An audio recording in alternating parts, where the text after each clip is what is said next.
Hello friends, welcome to learn services. This is Ram Soni. आज हम discuss कर रहे हैं एडीपीओ क्वेश्चन पेपर को। ये फाइनल आंसर की है, इसके साथ हम डिस्कस कर रहे हैं। देखिए, एडीपीओ में दो पार्ट थे। पहला पार्ट था सेक्शन ए। सेक्शन ए में जीएस पार्ट था। सेकेंड पार्ट जो है सेक्शन बी, ये है लॉ का। तो एज ऑफ नो हम लोग सेकेंड सेक्शन को डिस्कस कर रहे हैं। दूसरी बात, जो पहले सेक्शन की वीडियो के लिए आप देखना चाहते हैं तो यहाँ पर आई बटन आप क्लिक करेंगे तो यहाँ पर आपको वीडियो मिल जाएगा, उसके माध्यम से आप देख सकते हैं। तो आइए डिस्कशन की शुरुआत करते हैं। बट बिफोर देन दैट एक छोटी सी इन्फॉर्मेशन है कि यदि आप हमारे ऑफिशियल टेलीग्राम ग्रुप को ज्वाइन करना चाहते हैं, उसका नाम है राम सोनी बीपीएससी। इस टेलीग्राम ग्रुप को ज्वाइन कर सकते हैं। इसकी लिंक आपको नीचे डिस्क्रिप्शन बॉक्स में मिल जाएगी। यहाँ पर एमपीपीएससी से जुड़ी हुई सभी अपडेट्स को शेयर किया आता है और साथ में हमारी जो फ्री क्लासेस होती हैं उसकी लिंक भी यहाँ पर शेयर किया आता है। अपार्ट फ्रॉम दैट, लॉ के लिए प्रॉपर तरीके से एक टेलीग्राम ग्रुप और बनाया गया है, that is called learn services law. उसकी लिंक भी आपको नीचे मिल जाएगी, उसके माध्यम से आप उसे ज्वाइन कर सकते हैं। आइए डिस्कशन की शुरुआत करते हैं पहले क्वेश्चन के साथ। पहला क्वेश्चन है, who can give a licence? Who can give a licence for the acquisition and position of arms of specified description in certain cases? तो ये अथॉरिटी किसके पास होती है? अथॉरिटी होती है सेंट्रल गवर्नमेंट के पास में। इंपॉर्टेंट क्वेश्चन है।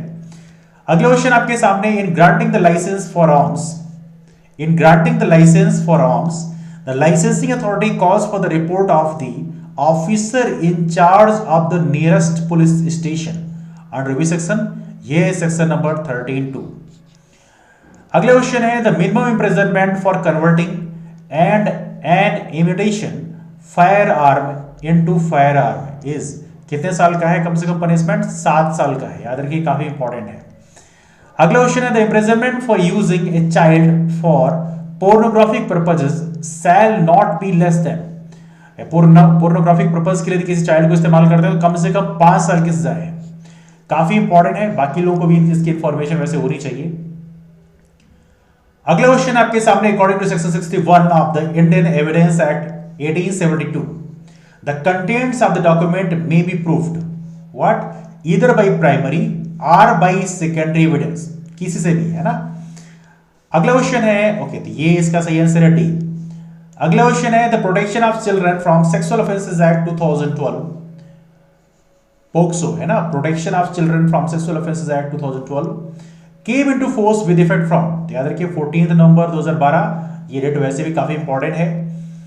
अगला क्वेश्चन है, penetrative sexual assault, penetrative sexual assault become aggravated penetrative sexual assault in case of child below the age of 12 years? ये इसका सही आंसर है। बहुत ही इंपॉर्टेंट क्वेश्चन है, इससे पनिशमेंट बहुत तेजी से बढ़ जाता है।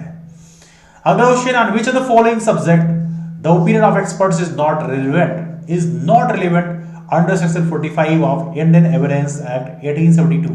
तो ये क्या है? कॉमर्स एक्सपर्ट्स के ओपिनियन की जरूरत नहीं है। अगला क्वेश्चन आपके लिए, according to dowry prohibition act 1961, dowry prohibition act 1961, agreement for giving और taking dowry is void agreement, मतलब इसको आप इन्फोर्स नहीं कर सकते, है ना। अगला question, if a person has been prosecuted for taking और abetting the taking of any dowry और demanding of dowry, the burden of proof lies on? याद रखिए, एक्यूज्ड। देखिए, आमतौर पर क्या होता है, यदि किसी को गिरफ्तार किया जाता है, कोई एक्यूज्ड है, तो जब तक गिल्टी नहीं हो जाती है तब तक वो इनोसेंट होता है। सेकेंड थिंग, यदि चार्जेस उसके ऊपर लगाए गए हैं तो चार्ज जो है अपोजिट पार्टी को प्रूव करना पड़ता है कि यस ही इज अक्यूज्ड। जो अक्यूज्ड है उसको प्रूव नहीं करना पड़ता, सामने वाली पार्टी को प्रूव करना पड़ता है कि यस ही इज अक्यूज्ड। लेकिन यहां पे उल्टा होता है, अक्यूज्ड को प्रूव करना पड़ता है कि आई एम नॉट गिल्टी। तो ये बहुत इंपॉर्टेंट है, इसको याद रखें। इवनली एससी/एसटी एक्ट में भी सेम प्रोसेस चलता है, ठीक है। आगे चलते हैं, in which of the following cases has the supreme court of India held that the wife is only entitled to claim a right to residence in shared household and a share household would only mean the house belonging to husband और the house which belongs to joint family of which husband is a member? ये कौन से judgement में order दिया गया है? बहुत ही इंपॉर्टेंट केस है और इसका सही आंसर है, ये है C, S R Batra versus Shrimati Taruna Batra. 2007, ये केस काफी इंपॉर्टेंट है। 03 SCC 169 काफी इंपॉर्टेंट है, इसमें याद रखिएगा। चलिए अगला क्वेश्चन लेते हैं। Let's bring the next question. In which of the following cases has the supreme court of India declared that words adult mail in section 2Q of the Protection of Women from Domestic Violence Act 2005 stands deleted? तो कौन से case में ऐसा हुआ है? तो इसका सही आंसर है ये है बी, हीरालाल पी हर्सोना वर्सेस कुसुम नरोत्तम दास हर्सोना, AIR 2016 SC 4774। चलिए अगला क्वेश्चन लेते हैं। Let's bring the next question. The Protection of Women from Domestic Violence Act, Protection of Women from Domestic Violence Act 2005 protects the protection officer for action taken in good faith, protects the protection officer for action taken in good faith। काफी important है। इसका सही answer है section number 35, under section number 35।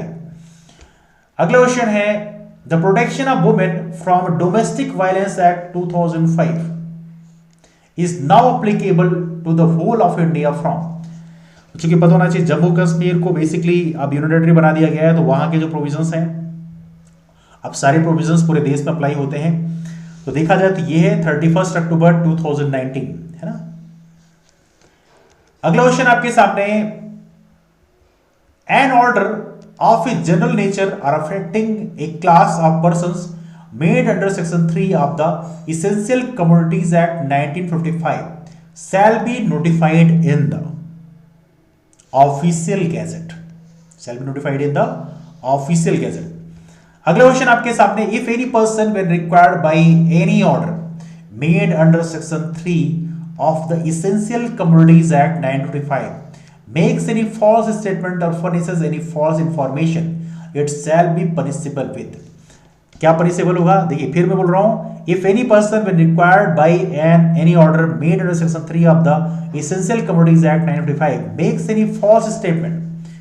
Any false statement और furnishes any false information, it shall be punishable with what? It shall punishable with the imprisonment for a term which may extend to 5 years और with fine और with both. बहुत ही important है, false information आप देते हैं अपने product का तो वहां पे आपको इस तरह से पनिशमेंट मिल सकता है। That's quite important. अगला क्वेश्चन आपके सामने, power to notify the essential commodity is vested in, power to notify the essential commodity, essential commodity का नोटिफाई करने का जो पावर है किसके पास में होगा? तो ये होगा basically that lies with the central government, ये सेंट्रल गवर्नमेंट के पास अधिकार होता है। अच्छा क्वेश्चन है। अगला क्वेश्चन आपके सामने, presiding officer and every member of the internal committee, presiding officer and every member of internal committee shall hold their office for a period of how much year from the date of nomination। तो ये भी काफी अच्छा question है। इसका सही answer क्या है?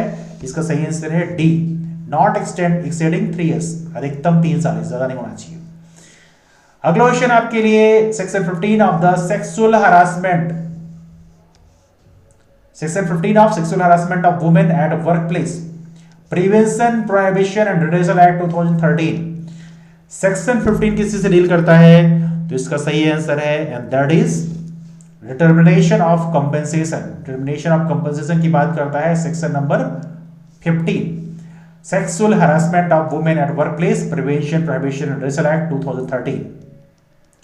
Sexual Harassment of Women at Workplace, Prevention, Prohibition and Redressal Act 2013 received the assent of the President। अब देखिए ये एक्ट काफी इंपॉर्टेंट होते हैं इसलिए इनके बारे में थोड़ा डिटेल जानना चाहिए। तो इसका सही आंसर क्या है? इसका सही आंसर है 22 अप्रैल 2013, 22 अप्रैल 2013। काफी इंपॉर्टेंट है, इसको आप लोग याद रखेंगे। अगला क्वेश्चन आपके लिए, employee under sexual harassment of women, employee under the sexual harassment of women at work place, prevention prohibition redressal act 2013 means employ में क्या चीजें कवर की जाएंगी? तो इसका मतलब है ऑल ऑफ दीज, सारी चीजें कवर होती हैं। रेगुलर एम्प्लॉय हो, चाहे टेम्पररी एम्प्लॉय हो, चाहे ad hoc daily base employ हो, सारे एम्प्लॉय इसमें कवर होते हैं। अगला क्वेश्चन है, द मध्य प्रदेश विशेष न्यायालय अधिनियम 2011 allows appeal against the order of special courts to the, कहां पे अपील कर सकते हैं? तो इसके अंतर्गत अपील कर सकते हैं आप हाई कोर्ट में। ऑलराइट, सेशन कोर्ट नहीं बल्कि हाई कोर्ट होता है, ठीक है। मध्य प्रदेश विशेष न्यायालय अधिनियम 2011 स्पेशल कोर्ट के अगेंस्ट में यदि आप अपील फाइल करना चाहते हो तो कहां पे करना पड़ेगा? हाई कोर्ट में। अगला क्वेश्चन है, that's also very important question, पहले बाद में पूछा सकता है, काफी इंपॉर्टेंट है। एज पर द मध्य प्रदेश विशेष न्यायालय अधिनियम 2011 a special court shall not adjourn any trial for any purpose unless such adjournment is in its opinion necessary. Now इसका सही आंसर है in the interest of justice, ठीक है। अगला क्वेश्चन आपके लिए, द मध्य प्रदेश गोवंश वध प्रतिषेध अधिनियम 2004 prescribes that the authority shall take necessary steps for strengthening of institutions which are engaged in welfare activities of the cow progeny। तो इसका सही आंसर क्या है? इसका सही आंसर है स्टेट गवर्नमेंट। ऑलराइट, अगला क्वेश्चन है, let me bring the next question. The Madhya Pradesh लोक सेवाओं के प्रदान की गारंटी अधिनियम 2010 is an act to provide for delivery of what? Of the state within a stipulated time limit and for matters connected therewith and incidental thereto। इसका सही answer है यह है A, delivery of services to the people. Delivery of services to the people. The Madhya Pradesh लोक सेवाओं के प्रदान की गारंटी अधिनियम 2010 is an act to provide for the delivery of services to the people of the state within a stipulated time limit and for matters connected therewith and incidental thereto। काफी important है। Anyway, the Madhya प्रदेश गोवंश वध प्रतिषेध अधिनियम 2004 provides that notwithstanding anything contained in the Code of Criminal Procedure 1973 all the offences under this act shall be। Important question है, मैं कहूंगा। तो इसका सही आंसर क्या है? इसका सही आंसर है and that is C, cognizable and non bailable, संगीन, अजमानती। मध्य प्रदेश गोवंश वध प्रतिषेध अधिनियम 2004 provides that notwithstanding anything contained in the Code of Criminal Procedure 1973 all the offences under this act shall be cognizable and non bailable। अगला question है, as per the Madhya Pradesh लोक सेवाओं के प्रदान की गारंटी अधिनियम, मध्य प्रदेश लोक सेवाओं की प्रदान की गारंटी अधिनियम 2010 stipulated time means the maximum time to provide the service by the designated officer. इसका सही आंसर है ए। अगला क्वेश्चन है, the juvenile justice care and protection of children act 2015, इसे मॉडिफिकेशन भी किया गया, अमेंडमेंट किया गया है। Settled few principles for implementation of provisions of the act. These are what? These are fundamental principles of equality and non-discrimination। JJ act काफी important है, इसको आप लोग जरूर याद रखेंगे। इसमें जो अमेंडमेंट्स हुए हैं जिसमें 16 से 18 साल की उम्र के जो बच्चे होते हैं उनको भी स्पेशल कंडीशन में एडल्ट के रूप में ट्रीट किया सकता है, तो भी काफी इंपॉर्टेंट है, उसको भी आप लोग याद रखेंगे। अगला क्वेश्चन आपके सामने, under the juvenile justice care and protection of children act 2015 who may establish and maintain a children's home। तो इसका सही आंसर है that is the state government itself और थ्रू एनजीओ, ठीक है। इसका सही आंसर है C, juvenile justice care and protection of children act 2015। Important है, इसको आप लोग जरूर याद रखिए, this is quite important question. अगला क्वेश्चन है आपके सामने, according to section 212 of juvenile justice care protection of children act 2015 child means, child का मतलब क्या है? तो child का मतलब है is below the age of 18 years, 18 साल से कम उम्र के जो हैं उनको बच्चे के रूप में ट्रीट किया जाएगा, child। in the juvenile justice care and protection of children act 2015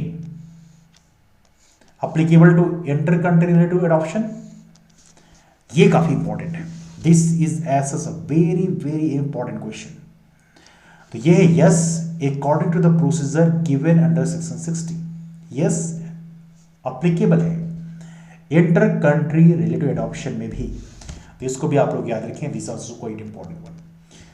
अगला क्वेश्चन आपके सामने 82nd क्वेश्चन है, which police officer is authorized to investigate into the offences under the prevention of corruption act 1988। Prevention of corruption act 1988 काफी important question है। इसका सही answer है both A and B, मतलब डीएसपी रैंक के अधिकारी भी होते हैं, और दिल्ली पुलिस प्लेसमेंट एक्ट की बात करें तो वहां पर इंस्पेक्टर, जो पुलिस इंस्पेक्टर हैं वो भी इसके लिए ऑथराइज होते हैं। दोनों इसमें कवर होते हैं, बोथ ए एंड बी है ना। तो right answer is both A and B. State के मामले में डीएसपी रैंक और दिल्ली के मामले में इंस्पेक्टर भी इसमें कवर होंगे, ठीक है। Which section of the prevention of corruption act 1988 defines criminal misconduct by a public servant. Criminal misconduct by public servant किसमें डिफाइन है, तो याद रखिएगा ये है आपका सी, सेक्शन नंबर 13। ऑलराइट, अगला क्वेश्चन आपके लिए, whoever convicted of an offense under the Prevention of Corruption Act 1988 subsequently commits an offense, दोबारा से वही ऑफेंस कमिट करे, punishable under this act shall be punishable under which section। तो किसमें cover किया जाएगा, ये कवर किया जाएगा सेक्शन नंबर 14 के अंतर्गत। तो इसको आप लोग याद रखेंगे। अगला क्वेश्चन है, which of the following statement is true with regard to communicating the grounds of detention to a person detained under national security act 1980। Well देखिए, क्वेश्चन बेसिकली डिलीट कर दिया गया है, उसको पढ़ने का मतलब नहीं है, that is deleted. This question had been deleted. Alright, अगला क्वेश्चन है, who constitutes the special court under schedule caste and schedule tribes prevention of atrocities act 1989। Special court, इसका सही आंसर है state government with concurrence of the chief justice of high court. अच्छा question है, important question है। अगला, a detention order is not invalid और inoperative under the national security act 1980 because. तो इसका सही आंसर है, दैट इज बेसिकली दोनों ही है इसमें। The person is outside the limits of territorial जुडिशन of the appropriate government, ठीक है। और दूसरा है, the person is already under detention outside the limits of the territorial जुडिशन of the appropriate government. तो basically दोनों ही इसमें एप्लीकेबल हैं, इसको आप लोग याद रखेंगे। अगला क्वेश्चन आपके सामने है, okay, so that's also very quite important question. Next question is that under the preconception and prenatal diagnostic techniques prohibition of sex selection act 1994, which court shall try an offense punishable under this act। तो इसका सही answer है the metropolitan magistrate और a judicial magistrate of first class. इसका सही answer है A. Alright, next question is that the advisory board constituted under the national security act. Advisory board constituted under the national security act 1980, NSA 1980 is to be headed as chairman by, who will head it? तो ये है basically जज of high court. जज of high court की rank होनी चाहिए कम से कम। तो आप याद रखेंगे, advisory board constituted under the national security act 1980 is to be headed as chairman by जज ऑफ हाई कोर्ट। अगला क्वेश्चन है, under the PCPNDD act 1994 section 21 with whom may the appeal be preferred against the order of the state appropriating authority by the genetic counseling center laboratory or clinic। तो इसका सही answer क्या है? इसका सही answer है state government. Alright, तो भी काफी इंपॉर्टेंट कह सकते हैं हम लोग। चलिए आगे चलते हैं। Okay, I been like opposite side going opposite side, let me get the next question. Offences under the maintenance and welfare of parents and senior citizens act 2007, ये किस तरह के ऑफेंसेस माने जाएंगे? अच्छा क्वेश्चन है। ये है cognizable and bailable, cognizable and bailable, ठीक है। अगला क्वेश्चन आपके सामने, which the following is not a court under the Indian evidence act 1872। तो कोर्ट का पार्ट कौन नहीं है, तो ये इसका सही answer that is D, arbitrator. Alright, अगला है entries made under birth and death. Look at here, entries made under birth and death register is relevant fact under which section of the Indian evidence act 1872। इसका सही answer है section number 35, section number 35। Next question is the maximum maintenance allowance under the maintenance and welfare of parents and senior citizen act 2007 क्या है? Maximum maintenance allowance कितना हो सकता है? और ये है shall not exceed 10,000 rupees per month. The maximum maintenance allowance under the maintenance and welfare of the parents and senior citizen act 2007 में it shall not exceed 10,000 rupees per month. Okay, anyway that's quite important information. अगला question आपके लिए, offenses of the drunk driving is caused when alcohol in blood exceeds। अच्छा question है, पता होना चाहिए वैसे। ये है 30 mg पर 100 ml। 30 mg पर 100 ml यदि एक्सीड कर जाता है तो उस कंडीशन में आपके ऊपर ड्रंक ड्राइविंग का ऑफेंस बन जाता है।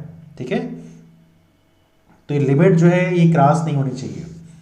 अगला क्वेश्चन है आपके लिए, the maintenance tribunal constituted under section 7 under the maintenance and welfare of parents and senior citizens act 2007 shall be presided over by an officer। कौन सी रैंक होनी चाहिए कम से कम? तो ये आपको पता होना चाहिए, and that is basically sub divisional officer of state. तो एसडीओ रैंक होनी चाहिए कम से कम, sub divisional officer of state, not below the rank of SDO, है ना। तो ये काफी इंपॉर्टेंट है, इसको आप लोग याद रखेंगे। अगला क्वेश्चन है, तो that's also very important one. No person shall be granted a learner's license to drive a transport vehicle unless he has held a driving license to drive a light motor vehicle for at least। तो driving licence आपके पास in general आपके पास कितने time तक के होना चाहिए, तभी आपको लर्निंग लाइसेंस मिलेगा ट्रांसपोर्ट व्हीकल, मतलब जो बड़े व्हीकल्स होते हैं उनको ड्राइव करने के लिए। तो इसका सही आंसर क्या है? इसका सही आंसर है डी, 1 ईयर, कम से कम 1 साल के पुराना आपका ड्राइविंग लाइसेंस होना चाहिए लाइट मोटर व्हीकल का, तब जाके आपको लर्नर लाइसेंस मिलेगा हैवी ट्रांसपोर्ट व्हीकल के लिए। तो ये थोड़ा सा आप लोग याद रखें, ट्रांसपोर्ट व्हीकल के लिए। ठीक है, अगला क्वेश्चन है, necessity for conductors licence is required for necessity for conductor's license is required for which type of motor vehicle under section 29 of the Motor Vehicles Act 1988। तो कंडक्टर लाइसेंस किस चीज के लिए जरूरी होगा, ये क्वेश्चन आपसे पूछा गया है। तो इसका सही आंसर है ये है स्टेज कैरियर्स। स्टेज कैरियर्स का जब मामला होता है तो वहां पे ये कंपलसरी होता है, तो ये आप लोग याद रखेंगे। अगला क्वेश्चन आपके सामने, which the following punishment is not prescribed, following punishment is not prescribed under section 53 of the Indian Penal Code 1860। Following punishment is not prescribed under section 53 of Indian Penal Code 1860। इसका सही answer क्या है? ये है D, branding. अगला question आपके सामने, बाकी डेथ, इम्प्रिजनमेंट फॉर लाइफ और फ्यूचर ऑफ प्रॉपर्टी सारी चीज पे काउंट होते हैं। The probation of offenders act 1858, probation of offenders act 1858 is registered in the statute book as act number 20 of 1958।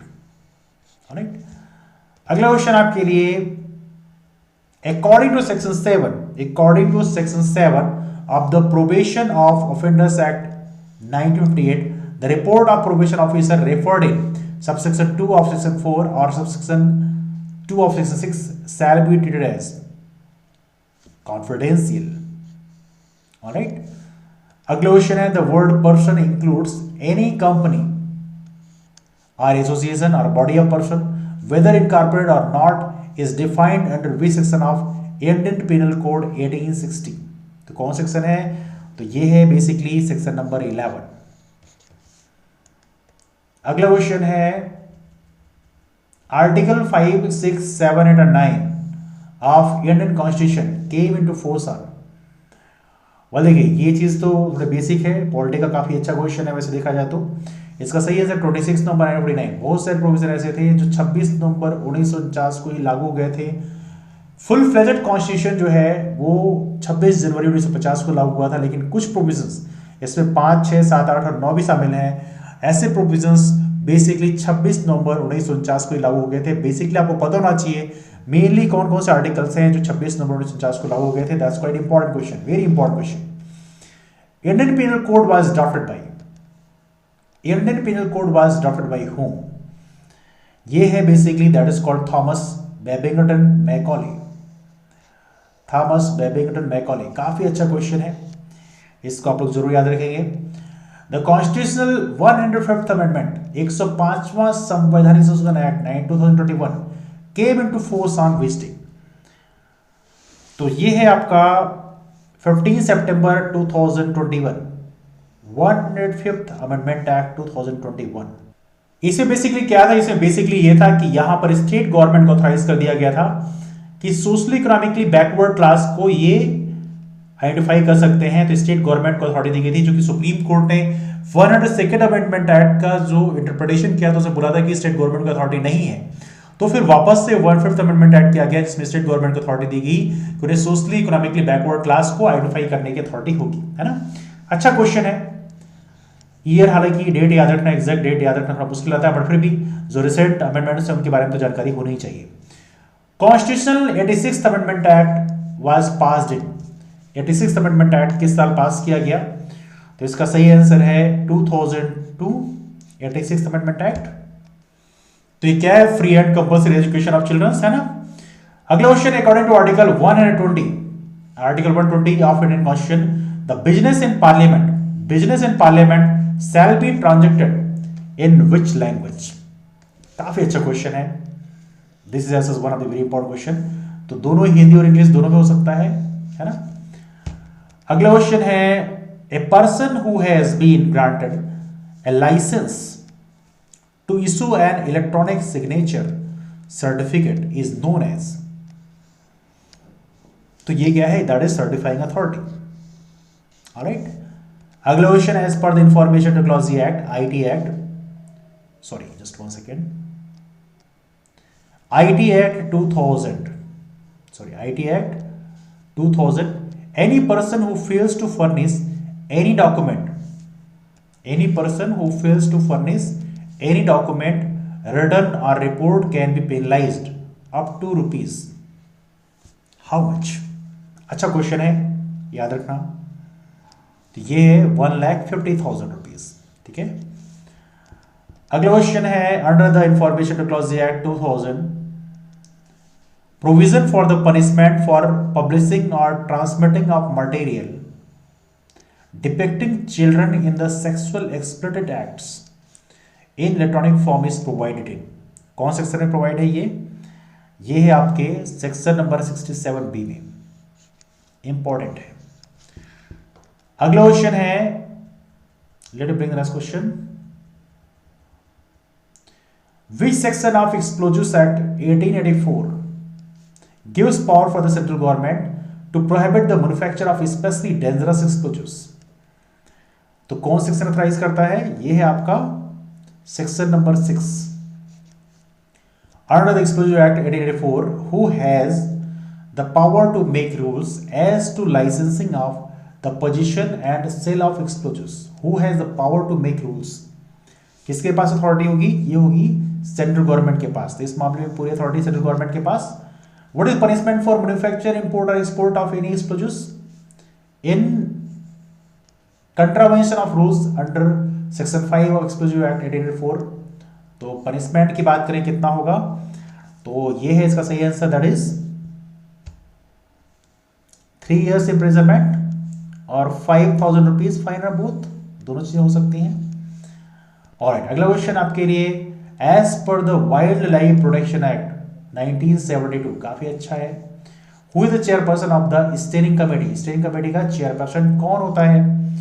तो इसका सही आंसर है chief minister. Chief minister is the chairperson of steering committee. Alright, चलिए अगला question लेते हैं। The right information act 2005, right information 2005 is enacted to achieve which object? तो ये है आपका, दोनों ही हैं to promote transparency and accountability in the working of every public authority, दूसरा है for the constitution of central information commission and state information commission, दोनों चीजें इसमें कवर होंगी। तो ये आरटीआई एक्ट 2005 काफी इंपॉर्टेंट है। अगला under section 7 of the right information act 2005, section 7 of right information act 2005, if information sought concerns the life or liberty of a person, the same shall be provided within how much time of the receipt of the request। तो यदि life और liberty का मामला है, काफी अच्छा question है। तो कितने घंटे के अंदर, बेसिकली यहाँ पे आवर्स होता है, तो आपको इतने टाइम के अंदर अंदर आपको इन्फॉर्मेशन देनी होगी, और ये है 48 आवर्स, 48 घंटे के भीतर भीतर ही इन्फॉर्मेशन देनी होती है। लाइफ और डेथ का मामला है, लाइफ एंड लिबर्टी का मामला है ना। विच section of the indecent representation of women prohibition act 1986 provides that the provision of the Code of Criminal Procedure 1973 shall be applicable to any search and seizure। तो कौन section है इसके लिए? ये है आपका सेक्शन नंबर 52। चलिए आगे चलते हैं। Let's bring the next question. Under section 8 of the indecent representation of women prohibition act 1986, the offence is, offence कैसा है? ऑफेंस का नेचर होगा कॉग्निजेबल एंड बेलेबल। अगला है the meaning of authorised officer, meaning of authorised officer under the indecent representation of women prohibition act 1986 is. Authorised officer इसमें कौन है ये आपको बताना है। तो इसका सही आंसर है, ये है आपका any gazetted officer authorised by the state government. State government किसी को भी अथराइज कर, किसी भी गेस्टेड ऑफिसर को अथराइज कर सकती है ना। In which section of the Dowry Prohibition Act 1961 is the penalty for taking or giving out dowry provided? ये कहां पर पेनल्टी लिखी हुई इसकी? तो ये आपका सेक्शन नंबर 3 में, राइट। चलिए आगे चलते हैं। The Madhya Pradesh excise act 1915, Madhya Pradesh excise act 1915 prohibits the employment of male person under the age of, okay, Madhya Pradesh excise act की बात की जा रही है, याद रखिएगा। तो ये है 21 years excise act. The Madhya Pradesh राज्य सुरक्षा अधिनियम 1990 gives the power to the which authority to impose restrictions for the maintenance of public order. तो ये अथॉरिटी होती है किसके पास? डिस्ट्रिक्ट मजिस्ट्रेट के पास। Authority goes with the DM, right. The restriction under past order passed under the section 31 of the Madhya Pradesh राज्य सुरक्षा अधिनियम 1990 shall not exceed, कितने दिन के लिए? From the date of order. Restriction order किस ज्यादा एक्सीड नहीं होनी चाहिए, तो इसके लिए बेसिकली 1 ईयर, 1 साल ज्यादा एक्सीड नहीं होना चाहिए। अगला क्वेश्चन आपके लिए, as per the Madhya Pradesh excise act, Madhya Pradesh excise act 1915 toddy means fermented or unfermented juice drawn from any kind of waste tree। well, तो ये तो आई एम श्योर आपको पता होगा कि ये क्या होता है। तो ये है बेसिकली palm, ठीक है। As per the Madhya Pradesh excise act 1915 toddy means fermented or unfermented juice drawn from any kind of palm tree, alright. अगला क्वेश्चन लेते हैं, let's bring the next question. अगला क्वेश्चन है आपके लिए, which section of the Food Safety and Standards Act 2006 mentions the function of CEO, Chief Executive Officer? तो इसका सही आंसर क्या होगा? इसका सही आंसर है सेक्शन नंबर 10। अगला क्वेश्चन है, food safety and standard authority of India is composed of, तो यहां पे आपको बताना है कंपोजिशन। तो ये है 1 chairperson and 22 members out of which 1/3 shall be women. तो ये आपका food safety and standard authority of India का कंपोजिशन। अगला है food safety audit means, food safety audit क्या होती है?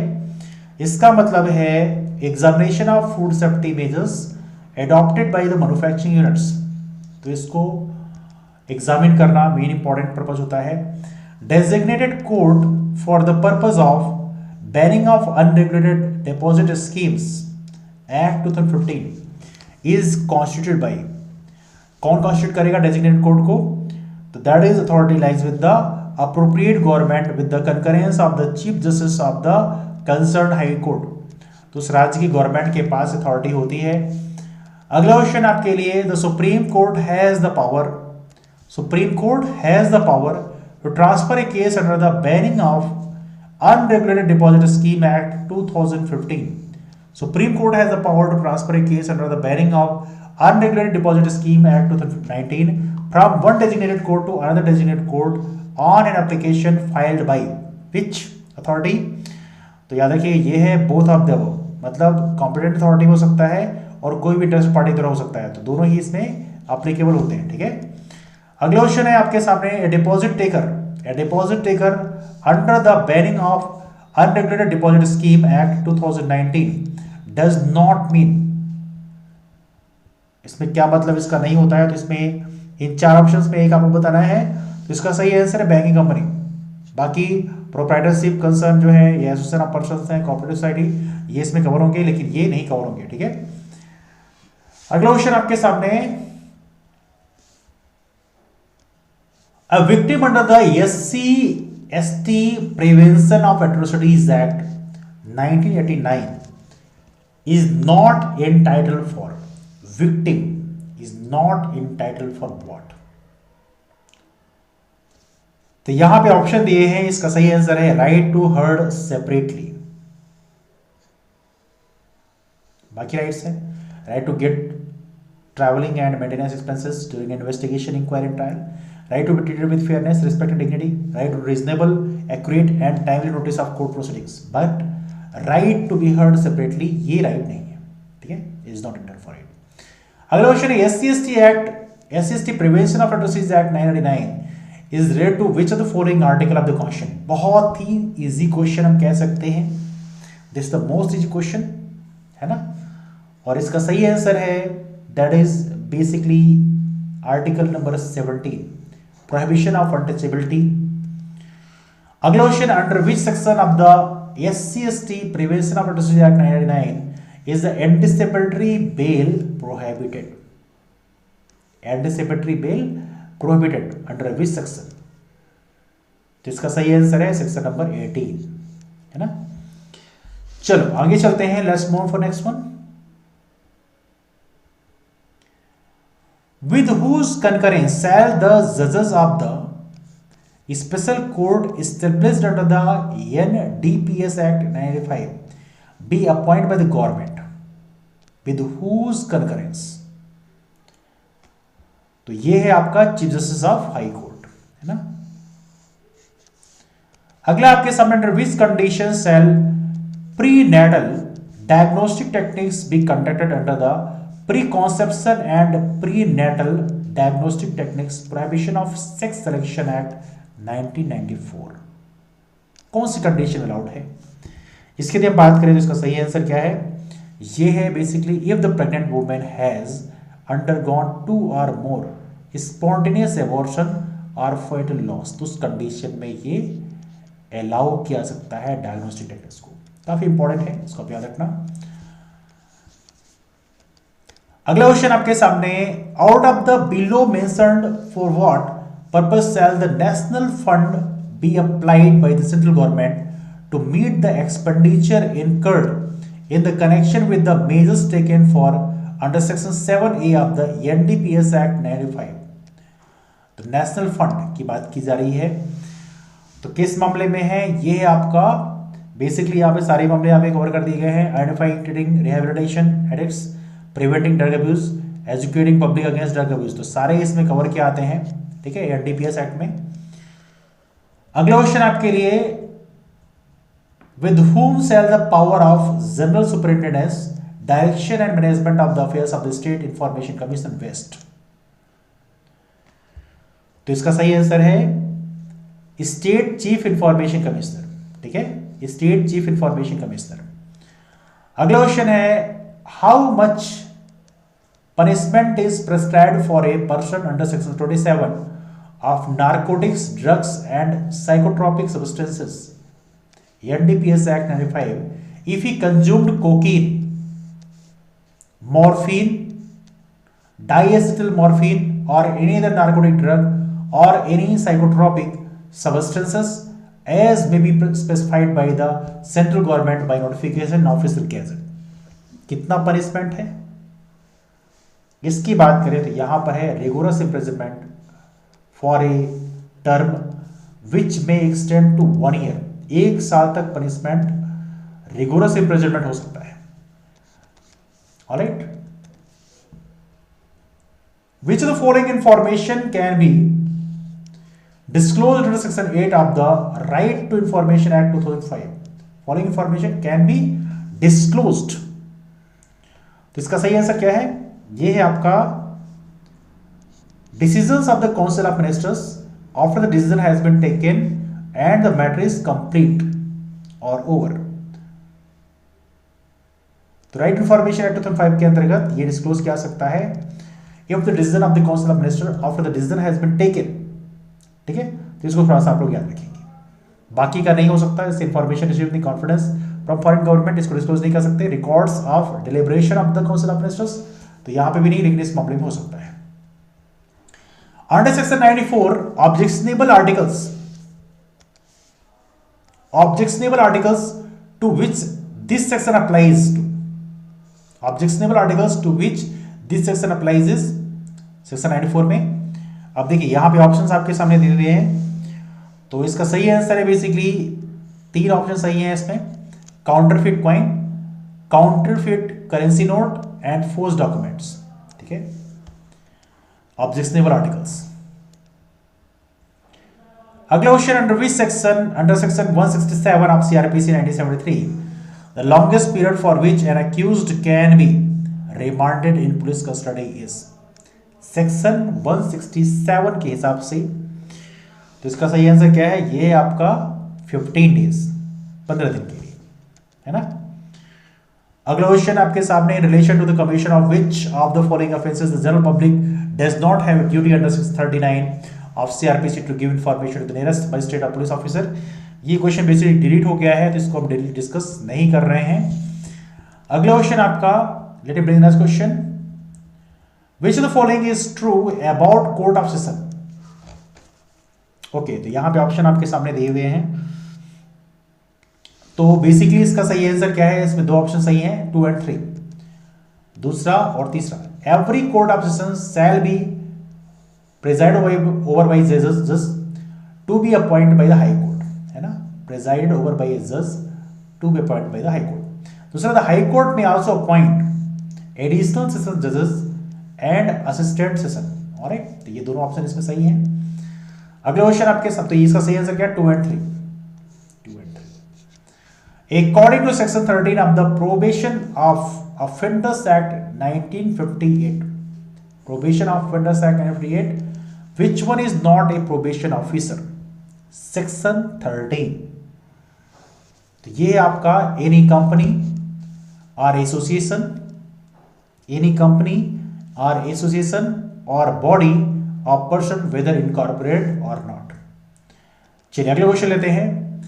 Which section of the Wildlife Protection Act 1972, Wildlife Protection Act 1972 deals with the question of the National Tiger Conservation Authority, NTCA, National Tiger Conservation Authority. कौन सा section इसकी बात करता है? और ये है आपका सेक्शन 38L. अगला क्वेश्चन आपके सामने है, section 38A of wild life protection act 1972 deals with what? Section 38A. ठीक, कौन सा है? ये constitution of central zoo authority, constitution of central zoo authority. इसको आप लोग याद रखेंगे, this is quite important one.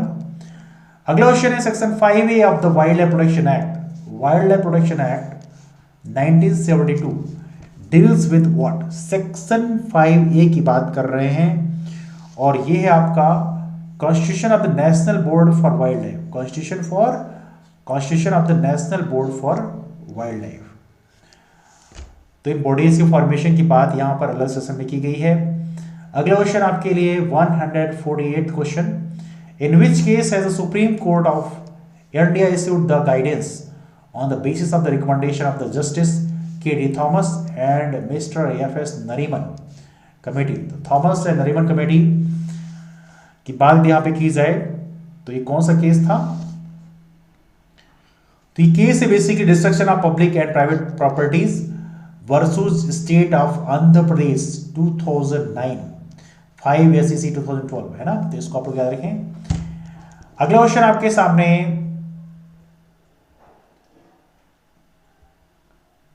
The Essential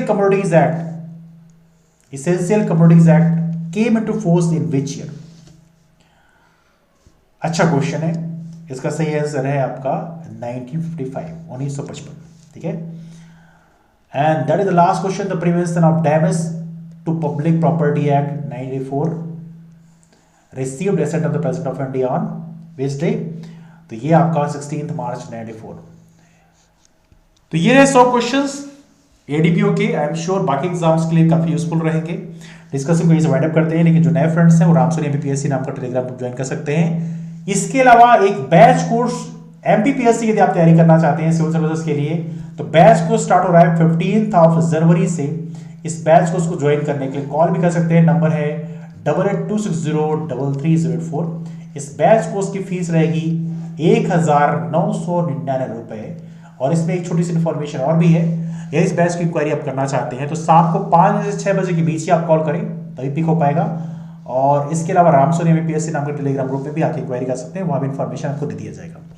discussion page wind up करते हैं, मुलाकात करते हैं फिर, तब तक के लिए bye bye, take care, have a wonderful day ahead, keep move forward and take care, and that's all, thank you.